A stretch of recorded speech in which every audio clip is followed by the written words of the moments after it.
Now we're going to learn how to pay a bill that has not yet been entered into QuickBooks Online. So in QuickBooks Online, the check window, which is right here under Vendors, is used to record a cash purchase. Remember, the terms cash and check are often used interchangeably. The default account of this window is to lower or credit the cash account. Accounts payable is not involved when using the check window. Now be careful, the check window is not used when paying a bill that had been previously entered into the bill window. When writing a check to pay a bill that has been entered into the bill window, you would use the pay bills window. So again, if you get a bill and you want to pay it immediately, you use check. If you get a bill and you will pay it later, you enter it into the bill window, and then later when you pay it, then you use the pay bills window. But like in this transaction we're about to do, if you receive a bill and pay it right away, you want to simply write a check. So another warning for you. When a transaction involves receiving a bill and paying it right away, which is what we're going to be doing here in this video, many students mistakenly enter it as a bill first, which increases accounts payable, and then they immediately go to the pay bills window and they pay it off using the pay bills window, which decreases accounts payable. This is wrong. Doing so requires two transactions when you could have simply just used the check window. You won't last long on the job if you're always entering two transactions when you should have only entered one transaction in the check window.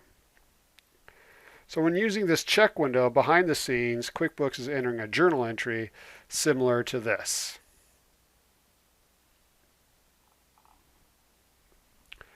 So let's start from scratch. Let's say we got a bill from a vendor called Cal Telephone, and we want to pay the bill right away.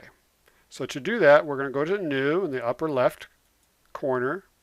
Under Vendors, we're going to use check because we're just going to simply write them a check. So under Payee, we need to enter who we're paying. So Cal Telephone. And make sure that the bank account is is correct. We are paying with a checking account. And let's say the date is 01/07/2029. Check number is correct. If we wanted to, we could change that. And then down here, we need to say, what are we paying the company for? So I'm going to type in telephone. And this telephone account pops up. So I'm going to click on that. And there's a utilities in front of it separated by a colon because this telephone expense is part of the utilities category. And then how much did we pay? Let's say we're going to pay, let's say the amount of the bill is $145.93, and we're going to pay the whole thing, and that's it. So with QuickBooks, the key is to make sure you're entering the transactions into the right window. So since we're done with this, I would just go down here and click Save and Close. If Save and Close is not available, I'd click the down arrow and then choose it from here. But I'm just going to save and close. So again, the moral of the story is there's two scenarios for bills. If you get a bill and you're going to pay it right away, you use the check window. If you get a bill and you're going to pay it later, you enter it into the bill window, and then later when you pay it, you use the pay bills window.